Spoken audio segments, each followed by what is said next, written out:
So we want to go into exactly what marketing you need to do to hit the income that you want. Unfortunately, most chiropractors never decide on an income they want. They just want to make more. Well, that's not going to cut it. You actually have to have a target. You have to have a path to get there, and you got to follow the path. That's how you get from point A to point B. You can't just go into practice hoping to make more money and to see more patients. It doesn't work that way. So let's go into the science of marketing, into the science of getting exactly the income you want. And we're going to reverse engineer everything to come out to exactly what we need to do. Now, we're going to look at several factors when we look at all the marketing. As I said earlier, we're going to pay attention to the most effective. We're going to pay attention to, so we'll kind of do grading scales of most effective, least effective. We'll go into knowledge and skill. That's a big one. We'll go into cost. That's a big one. Time allocated. That's a big one. Response time. How quickly can you expect those new patients? Response time. That's a big one, especially if you're in need of new patients or revenue fast. You've got to know which marketing's going to get you the most new patients the fastest. Or if you don't have a budget, you need to know what marketing is going to work the best with no money. So these are all the variables that we need to pay attention to. We're going to pay attention to most effective, least effective, knowledge and skill, cost, time allocation, and the response to act. That's what we're going to be paying attention to.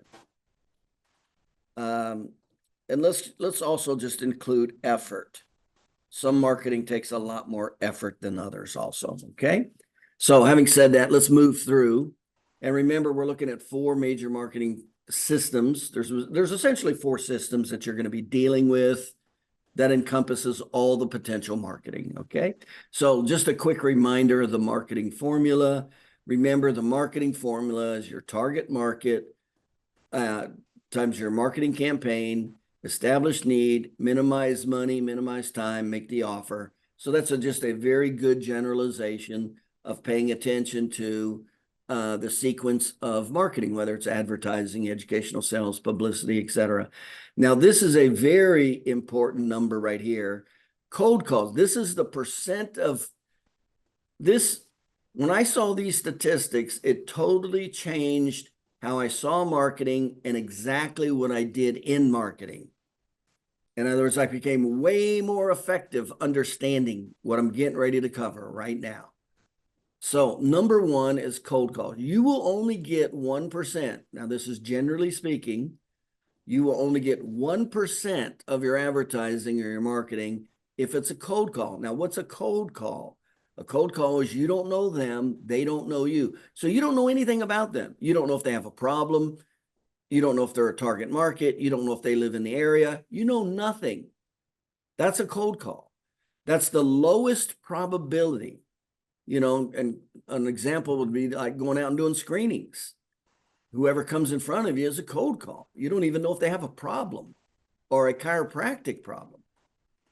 So it's the lowest form of marketing you can do. So obviously you want to stay away from cold calls as much as possible and don't do any if at all possible. Next is passive referrals. And most doctors don't know this, but they think more patients refer than what they do, and they don't. And I always give the example, I go, if you listed 3 items that you recently purchased, and if you can think of that in your mind right now, what were the last 3 items you purchased? Were you satisfied with the price, the quality, or the service?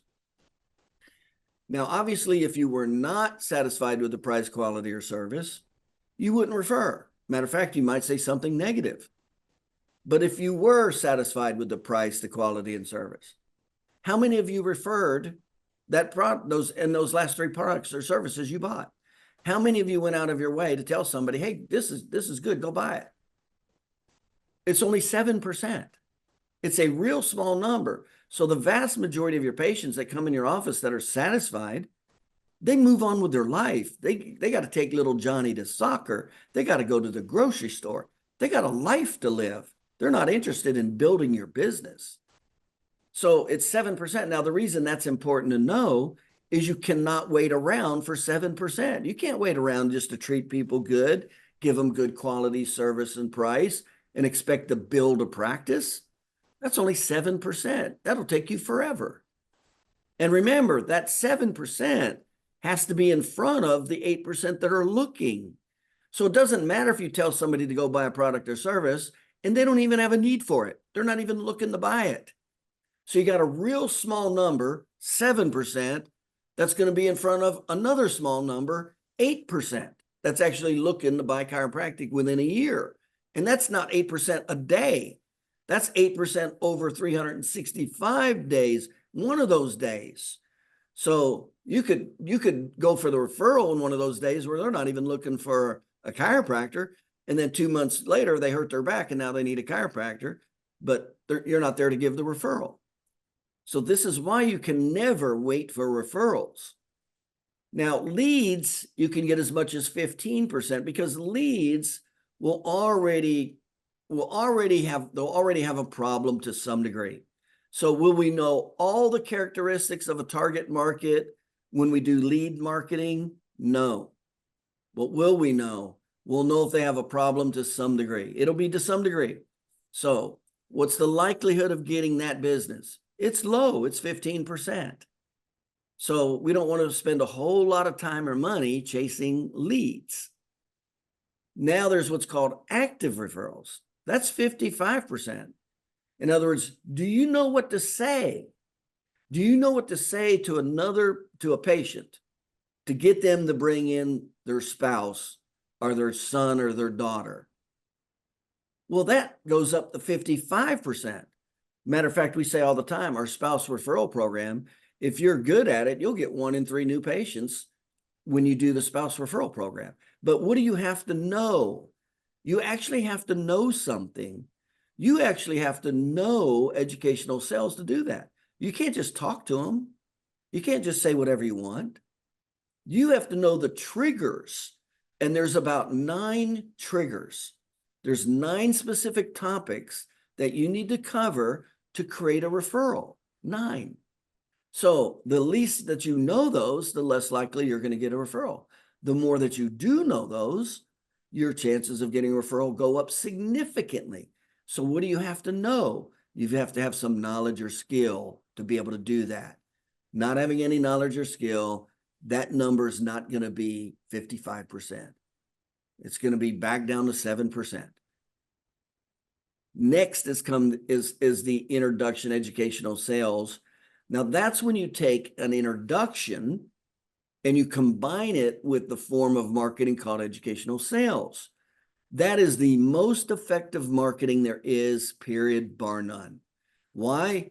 When you're taking the circle of influence, we already know they already fit the parameters of the target market: demographics, psychographics, geographic, psychographic bearers, vehicle of delivery, gateways, USB. They already have them, and they already have a gateway to some degree. It's real easy to find that out.